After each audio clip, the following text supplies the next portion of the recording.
The news had come out the other day that Netflix had lost 200,000 subscribers in the latest quarter, and of course, there's more to it than that.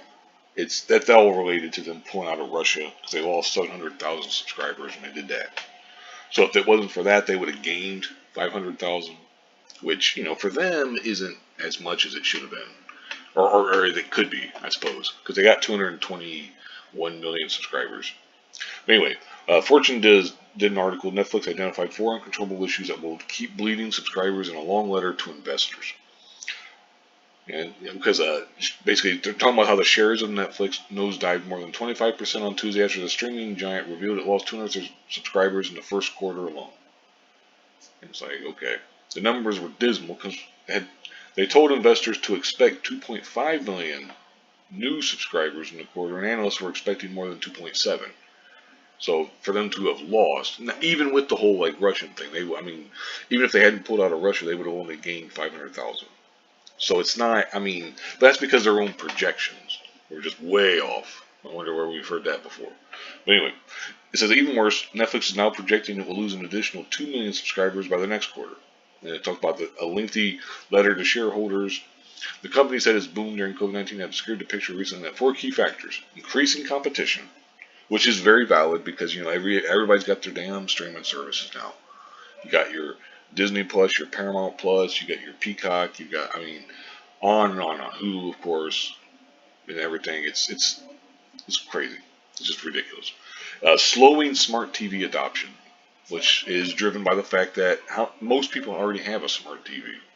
Or at least you would think. Because the prices are rock bottom. Anyway, password sharing, which is kind of true, but at the same time, it's also kind of bullshit. It's just like, why wasn't password sharing the issue before? Which they're gonna crack down on it. They said, which is just stupid. It's like, no, how about just making better stuff? And macroeconomic developments have made it harder to grow membership in many markets.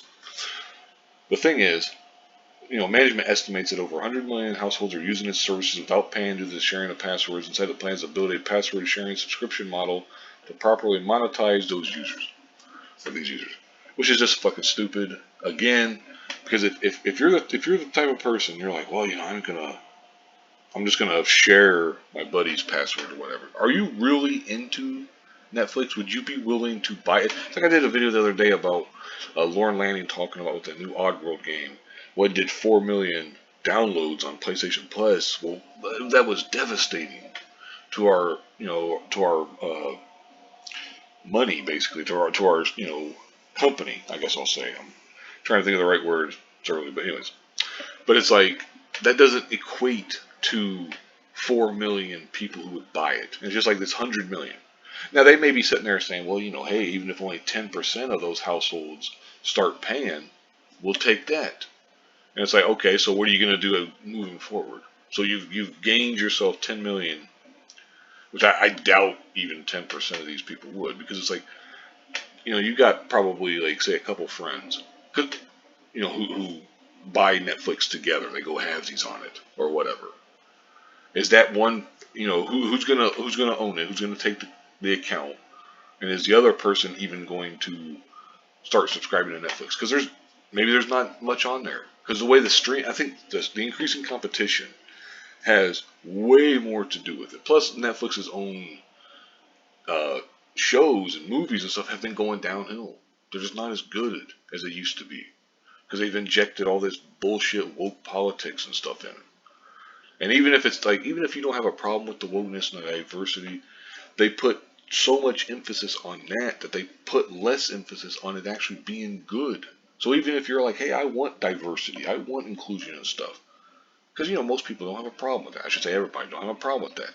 The problem they have with it is that when you prioritize that above a good director, good actor, good action, good, cinematography, good, good writing, everything. That's when it happens, because then you make bad shows, bad movies and stuff, and it sucks. It's just bullshit. To continue, this is that they also warn that revenue growth has slowed considerably as some pressing growth issues have emerged. In a full-page discussion of its subscriber retention issues, they address the various reasons it should continue to bleed subscribers and said our plan is to re-accelerate our viewing and revenue growth by continuing to improve all aspects of Netflix. In particular, the quality of our programming and recommendations is what our members value most. Yeah, the quality of your programming needs to improve. No, there's no question about it. And they talk about the Russians' invasion of Ukraine and COVID and all that shit. But then it also said they still boast a paid global subscriber base of $221.6 million, and revenue rose roughly 10%. However, the company managed a quarterly profit of only $1.6 billion, down from $1.71 billion in the same period a year ago. Then it goes on to talk about Bill Ackman bought 3.1 million shares of Netflix in January, which was worth 1.1 billion. Now it's worth 800 million. Okay, yeah, whatever.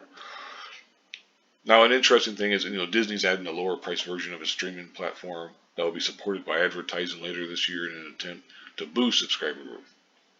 And it says Netflix may be forced to go down the same path. Well, I've already seen, what's his name?